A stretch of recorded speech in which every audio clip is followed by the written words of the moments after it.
business, innovation and tech. Mombasa Governor Abdulswamad Shariff Nassir.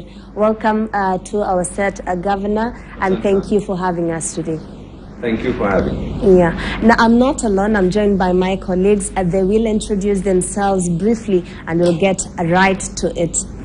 Naam, sadaka kabisa mpenzi mtazamaji. Jina langu ni Daniel Kitu kutoka K24 Media Max Network Limited. Kumbuka matangazo haya mtazamaji yatakujia kwa lugha zote mbili za taifa, Kiswahili na Kiingereza, kwa faida ya watazamaji na wasikilizaji wa redio za Pwani takriban 9 ambazo zinapeperusha matangazo haya mubashara kutoka ofisi ya gavana wa pili wa kaunti ya Mombasa, Abdulswamad Shariff Nassir. Niwapatie fursa wenzangu wajitambulishe. Nami jina langu ni Elizabeth Mtuko kutoka runinga ya TV 47.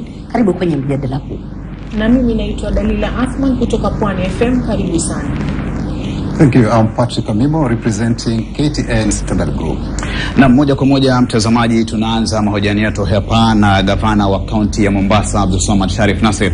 Tunashukuru sana kwa kukaribishwa vyema katika kaunti hii ya Mombasa, utulivu japo joto kwa wingi. Asante sana. Naam. Madafu pia yako mingi. Tumepitia hapo Mwangina Drive, tumepata nafasi hiyo ya kutuliza nafsi kidogo. Karibu Mombasa. Naam, tuanze na hili kubwa kabisa kuhusiana na siku 100 uongozini, tarehe 15 mwezi Septemba mwaka 2022, kwa kula kiapo kuwa gavana wa kaunti ya Mombasa. Mambo mengi yamefanyika, lakini moja ya ajenda zako kuu ilikuwa ni kuimarisha uchumi wa kaunti ya Mombasa. Lakini hadi kufikia sasa ni jambo gani moja, kabla hatujachimba kwa undani, unalolitazama na kusema kwamba nahisi kwamba wakazi wa Mombasa wamefurahia kufikia sasa? Kwanza kuweka uwiano mwema katika jamii zote, katika kabila zote. Hilo ni jambo ambalo kwamba ni muhimu zaidi kuliko lolote jingine. Pili, tumekuwa katika mstari wa mbele kuweka uchumi wa masaa 24 katika soko yetu ya Kongowea, kuweka mataa, pia vile vile kuweka mipangilio ya CCTV katika maeneo yale, na ili iwe ni kigo bora.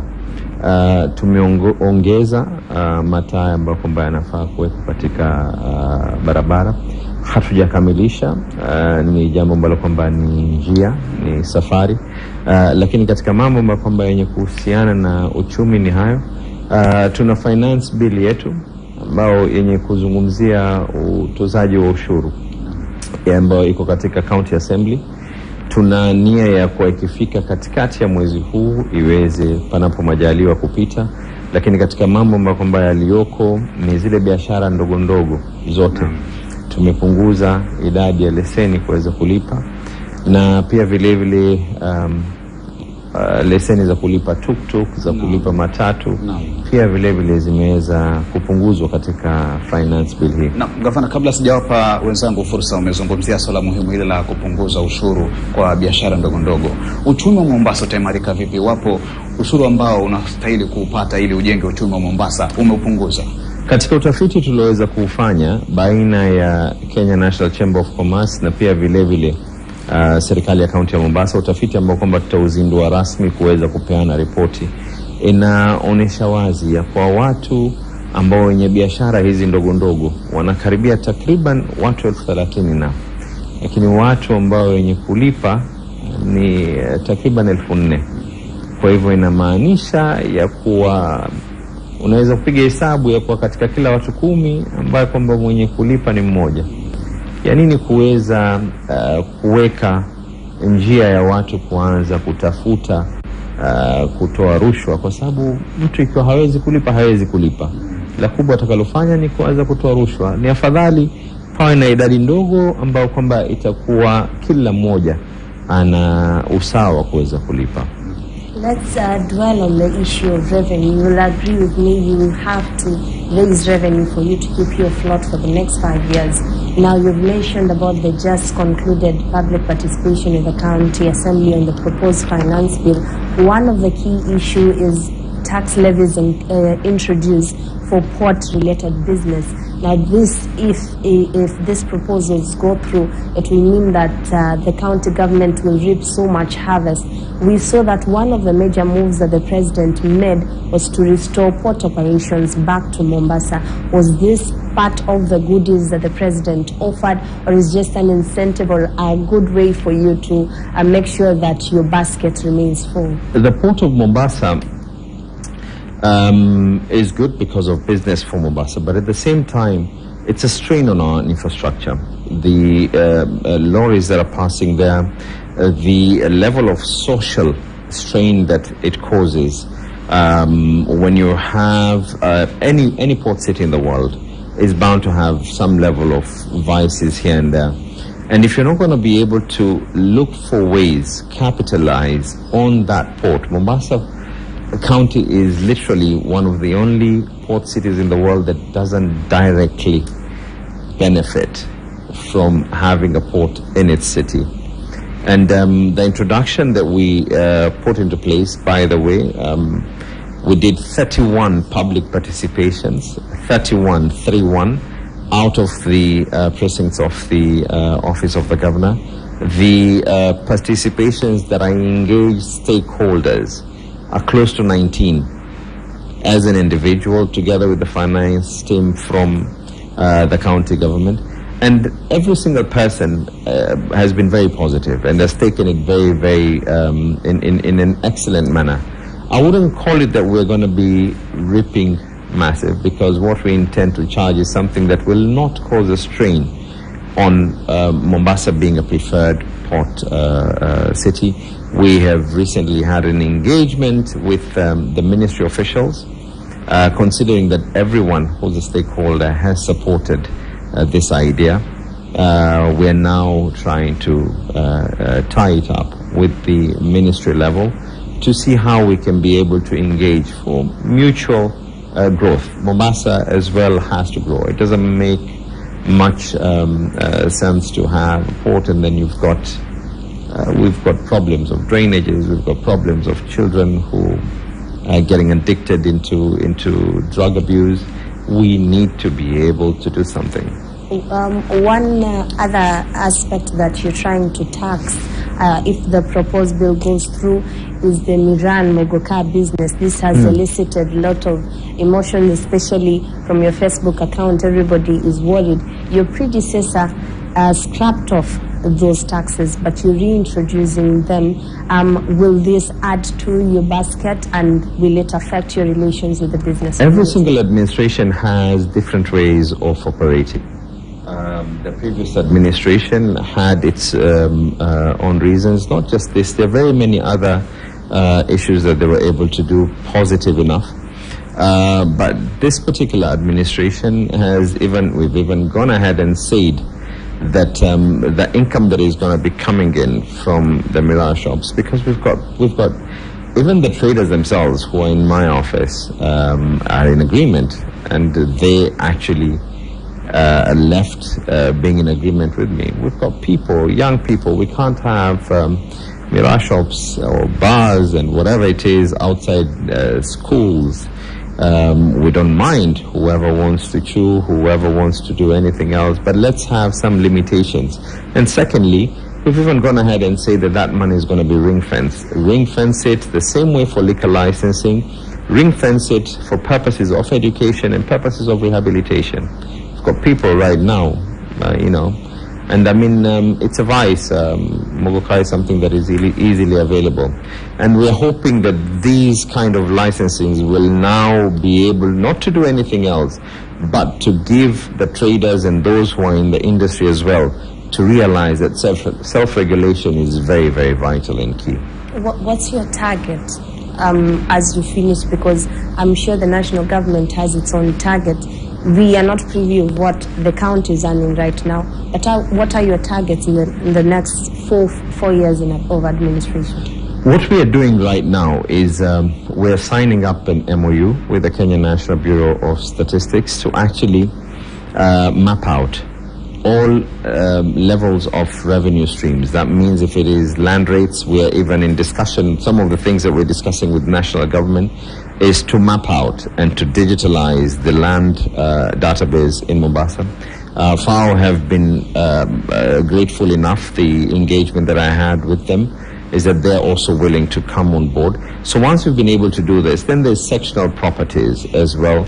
Then there's the issue of what it is that we've done with the Kenya National Chamber of Commerce, which is now to map out how many shops that are going to be there. So once we have all this data in place, then it now becomes something that we are hoping that by June of this year we'll be able to give.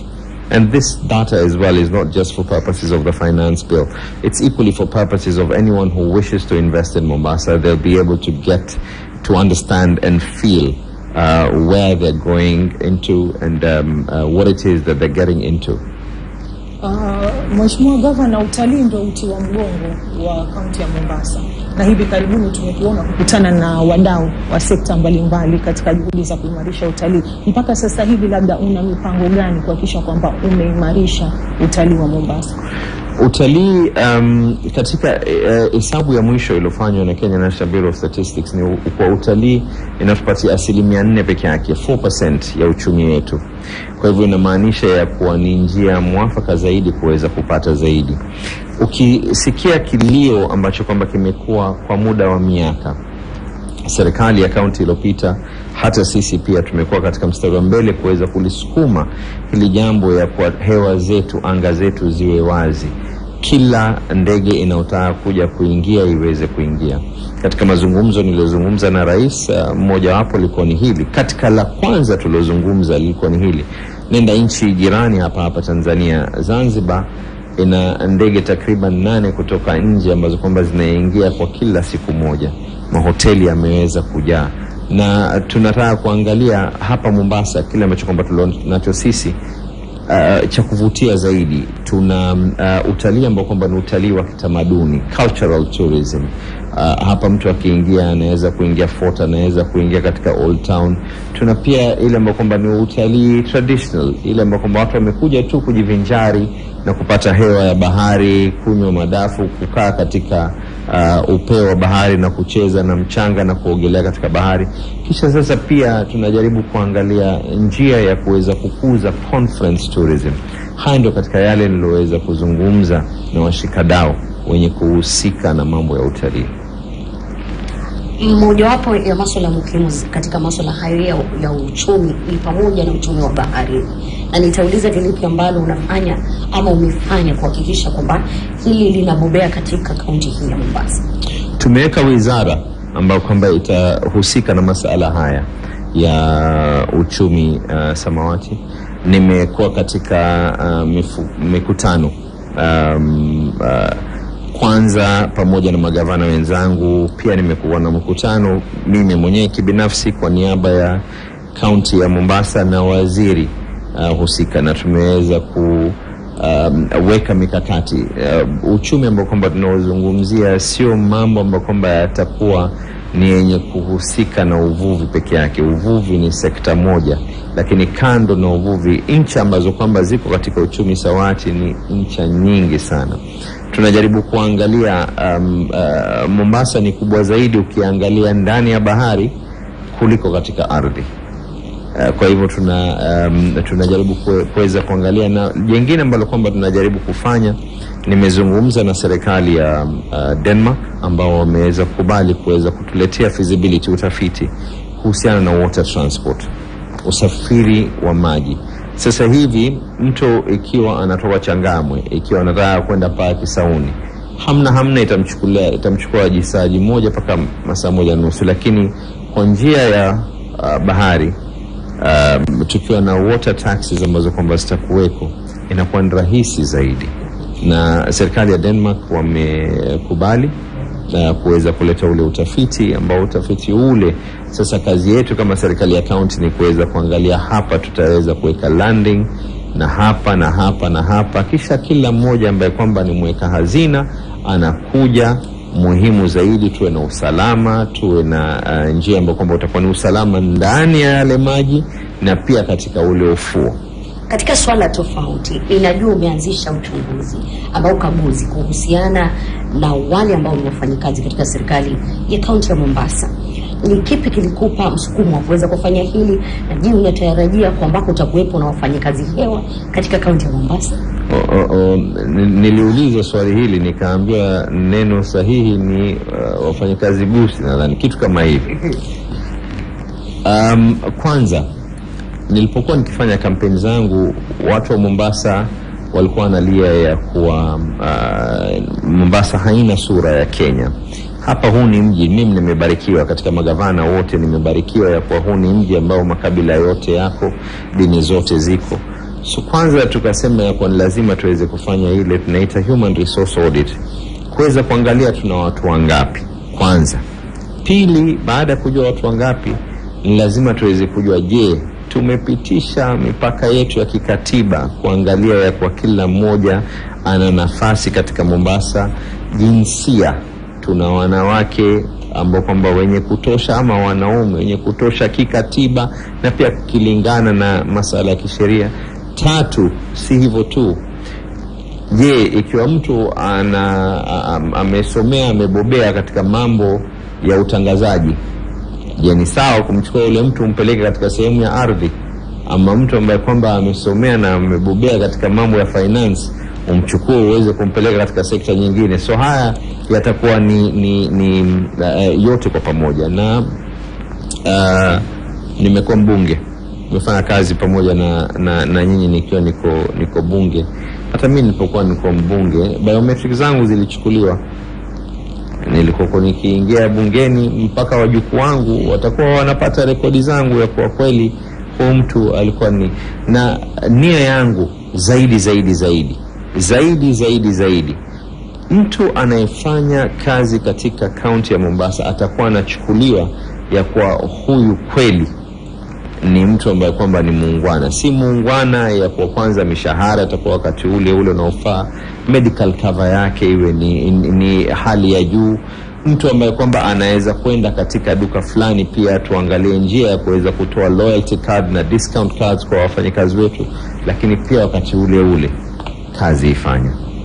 Yes, just looking at it, you're looking at 100 days in your office, and the cabinet constitution. Already there are delays from September 15th when you are sworn into office. We saw you put up a task force, a team to competitively hire these officers, 10 cabinet ministers and at least 16 chief officers. But to date, from November to date, there's no cabinet, there are no chief officers. Is it that the political forces out there could be so strong that you cannot be able to... Not at all. I want to make this very, very clear. I want to make this clear in this sense. One, it is wrong to say that we don't have CECs, because we do have CECs. Just the fact that it is not my pen that appointed them does not mean that I fired them. And it does not mean that we don't have chief officers. That means that just because it was not my pen that hired them does not mean that they're not there. We have CCs. I've held cabinet meetings already. I've met with the chief officers. And I'll tell you one, the same way it can be said that other counties have been able to get their CCs. Why hasn't Mombasa? The same way. Why has Mombasa taken the lead of saying that, you know what, there could be people out there who will be able to assist us in running this county that I'm not aware of?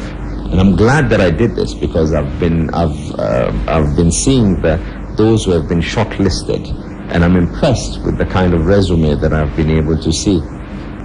Are there people who can drive your vision? Because the delays, you have a vision, and you have 5 years to deliver your vision. Then you should have at least your government in place to ensure that whatever you had said you are the chief of Mombasa residents in 5 years' time, you are up and running. First and foremost, whether these people have the capacity, yes, they have the capacity. Whether they have the zeal, yes, they do have the zeal. The only thing that I also need to balance out is, one, do they line up to the agenda and our manifesto and our upcoming CIDP for purposes of that? That is very, very vital as well. But we will be getting this, and I want to assure you, that it's not that the issues of Mombasa have not been moving. Things have been moving. We've been able to come up with a finance bill. We already there's so much that we have been able to do, and we're working with a team that is existing. I believe in continuity. I am a firm believer in continuity. I do not believe that government is run in such a manner that you come in and you unplug every single thing. I believe that for the goodness of the people, there should be what is a smooth transition period. Na Mheshimiwa Gavana, tulipoanza ulizungumzia swala muhimu, swala la uwiano, ukasema ni moja wa mambo ambayo unahisi kwamba umefanikiwa kuhakikisha kwamba kaunti ya Mombasa ina uwiano mkubwa, na swala hili pia limeonekana katika ngazi ya kisiasa kwamba umewaleta karibu kabisa wabunge kutoka vyama tofauti, vile vile seneta na vile vile wakilishi wadi, lakini kubwa zaidi ni kwamba wakilishi wadi wengi kutoka kaunti ya Mombasa wanatoka chama cha ODM, na hili kidogo wengi watasema huenda ni mbinu pia ambayo inakufanya kuhisi kwamba umelindwa zaidi, kwamba ni vigumu kuwa na hoja kubanduliwa mamlakani. Umeweka karibu wao marafiki zako. Kwanza hata si masala ya kutolewa katika jambo lolote. Kutolewa ni kwa unafanya kosa ndio unatolewa, lakini zaidi utenda kazi. Zaidi ni utenda kazi. Leo nikiwa nataka kuwa na fikra fulani, ikiwa hausikizani na watu, wewe kila siku ni kupigana na watu, ni kuteta na watu, ni mnaanza siasa za mwaka 2027 kuanzia leo, utafika wapi mbali? Kumbe unahitaji watu kuweza kushikana tuweze kuendesha kwa pamoja. Governor, I think back to Amin's question, sorry I'm going back. I think the residents are looking forward to timelines because everybody wants to see your vision through the ones that have been appointed. Do you have actual timelines as to... Yes, we do. I've already received, at least for the CCs, I've already received those that have been shortlisted. So very soon I'll be getting in touch with the County Assembly, the Honorable Speaker, on when they can be able to recall the Assembly to be able to approve the names for the CCs. And then thereafter, the chief officers are of course interviewed by the Public Service Board, and we are anticipating that that will also be done very soon. Just to finish up also on his question, this is eliciting a lot of reactions, your cordial relationship with the state. We saw the former primer sort of coming to your defense, but what do you have to say about it? Because people think the more cordial you are, maybe you're trying to defect. Now, Raila Odinga said that it shouldn't be so, but he was talking on your behalf. Today we are privileged to have you here. Kindly clarify that these are just cordial relationships and you have no intentions of defecting. One, our first agenda. When you take an oath of office, you take an oath of office to protect the constitution of this country. The constitution of this country clearly stipulates that there will be a working relationship between all levels of government, both levels of government. Is it easy for me to say that I don't want to work with so-and-so, I don't want to work with so-and-so? Extremely. Is it prudent? Is it wise? It's the most unwise thing that you would ever think of. Will I work with government for purposes of similar ideologies and politics of ideologies, politics of development, politics of setting right-minded agendas? If it is something that is going hand in hand with what it is that I want to achieve on behalf of the people of Mombasa, yes. Amongst the first discussions that I had with the head of state, this was before the port services were returned, was are you going to honor your word? And yes, he did. The second issue we're discussing about is about the open sky policies.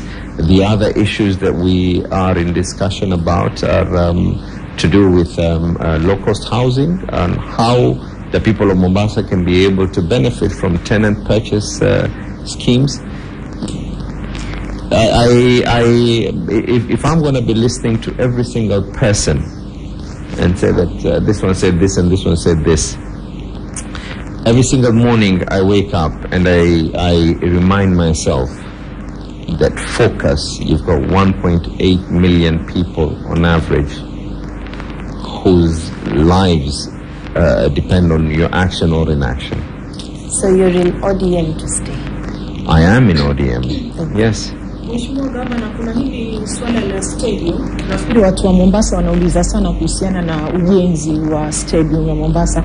Tangu utawala uliopita mpaka sasa hivi hatujaona stadium ikikamilika. Wewe kama wewe umepanga nini? Hii stadium kulikuwa serikali iliyopita walikuwa na makubaliano ya kauli na serikali zote mbili ya kuwa wanafanya mpangilio hii stadium iweze kumalizika, na nataka tu kuwakumbusha kwa hii stadium hii sio stadium tu ya kwa watu kuingia na kucheza mpira. Ilikuwa ni stadium ambapo kwamba ndani kulikuwa kuna na track, ilikuwa ndani kuna mambo ya swimming pool, gymnasium, kulikuwa kuna mambo mingi sana. Ile stadium ambapo kwamba ilikuwa ifanywe ni mithili ya Kasarani na pengine hata zaidi.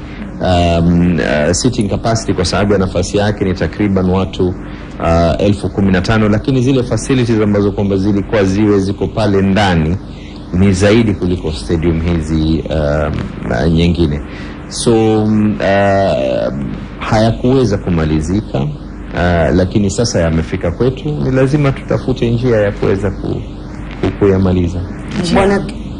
It's looking probably at matters pending bills. I see as by June 30th last year, it was standing at 4.5 billion shillings, and which came to reduce to about 3.2 billion shillings. I think it's a matter that people who or those who provided service to Mombasa are keen to know how soon maybe these pending bills will be settled. In November, you did establish a task force. I don't know what is the status of the report and how will you intend to settle this matter of pending bills, which is not only an issue for Mombasa County, but it cuts across the country. First and foremost, the issue of pending bills. These pending bills, are not even just the previous administration. These are pending bills that were from the municipal times as well, some of them. Some of these pending bills are bills that I don't want to talk about the services that were there, but about 3 years ago, when the former administration was in office, Treasury did do a letter to the Office of the Auditor General to assess the status of pending bills for all the county governments. And one of the directions that we will take, other than the fact that yes, there is a task force report, is we will also be looking at that particular report, because that is our constitutional office mandated to actually go through all this. One of the things that I'm going to try, I do not promise, I do not know how murky the waters will be ahead, but one of the things that I have insisted on every single person working within the county government is that if someone does a job or someone supplies, let that person be paid on a maximum of 90 days. If we don't have the money, we will not give you that business. Do not expect to be given business if we don't have the money. I would rather look at my audit report, that my audit report talked about that there was no expenditure for purposes of infrastructure, than looking at my audit report that there are more and more pending bills. Because those pending bills have a direct effect on people's lives. This is something that I wish to learn and I wish to take forward, that there will be no business to be given if we do not have the money to pay you. And that is the reason why we are coming up with these innovative ways of collecting revenue. Kuna swala la taka katika kaunti ya Mombasa, na ni mojawapo ya maswala ambayo ni muhimu na wananchi wa Mombasa. Ungependa kusikia ni lipi ambalo umeangazia kuhakikisha kwamba usafi wa kaunti hii unaangaziwa ikizingatiwa ni kitovu cha utalii? Kwanza nataka kuchukua fursa pia kuweza pia na kongole. Ni jukumu tulipokuwa tunagawanya kazi mimi na naibu wangu, nikaweza kumwambia kwa angalie masala ya department hii ya taka, na nashukuru ya kuwa kama vile mimi nilivyohandle upande huu wa mambo ya finance na yeye akahandle upande ule mwingine, and nashukuru ya kuwa tumeweza kupunguza zile mambo ya taka. Katika ahadi nilochukua ni kwa tutaweza kuweka recycling plant. Kuna kampuni nyingi sana, pengine tangu niingie mimi zile barua ambazo kwamba nimepokea, ikiwa ni kwa uchache pengine ni kampuni 30. Kila mmoja anakuambia sisi tutakufanyia hivi, mwingine anakuambia tutakufanyia hivi. Kwa hivyo ni bora zaidi tuingie miguu yetu wakati tunajua haya maji kipimo chake ni kipi.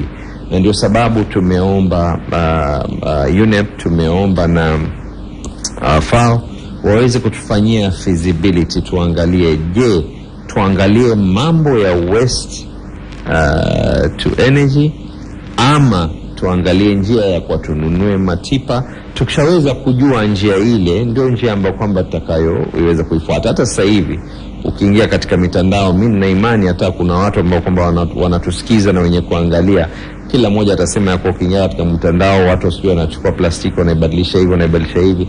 Lakini kwa lugha ya Kiingereza kuna ile tunasema kwa katika hizi takataka, what is the calorie density, thamani ya zile takataka iko thamani ya aina gani?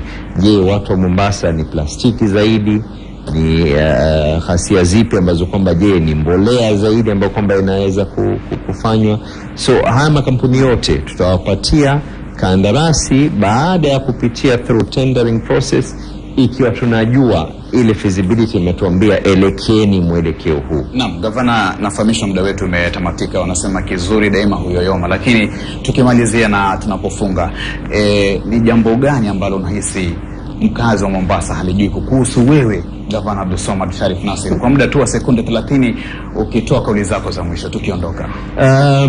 Nadhani kwa ambaye kwamba hanijui tutaweza kujuana kwa muda haya miaka na miaka ya lubaki, lakini zaidi ni kutoa shukrani kwa Mola kwa kuweza kutupatia subra, kutoa shukrani kwa Mwenyezi Mungu. Ukiingia katika ofisi kama hii ni lazima kuwe kuna fitina, huyu amesema hivi, huyu amesema hivi, ya kwa tuweze kuweka akili zetu zenye kulenga ya kwa matumaini yetu ni kwa watu waweze kupata kazi ziweze kuboreshwa zaidi. Ligi kuu ya Uingereza, ligi maarufu sana. Unashabikia timu gani Uingereza?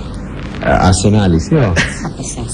Shukrani sana Gavana Abdulswamad Shariff Nassir kwa muda wako kusema nasi hapa. Na mimi nadhani kikao hiki ambacho kimehusisha vyombo tofauti vya habari pamoja na redio tofauti hapa kaunti ya Mombasa. Asante sana. Na asante sana mtazamaji kwa kutenga muda wako takriban dakika 30 kutazama kikao hiki maalum kabisa na gavana wa kaunti ya Mombasa Abdulswamad Shariff Nassir. Kwa sasa tunarudisha katika studio zetu vitovu tofauti vya kupeperushia matangazo jijini Nairobi.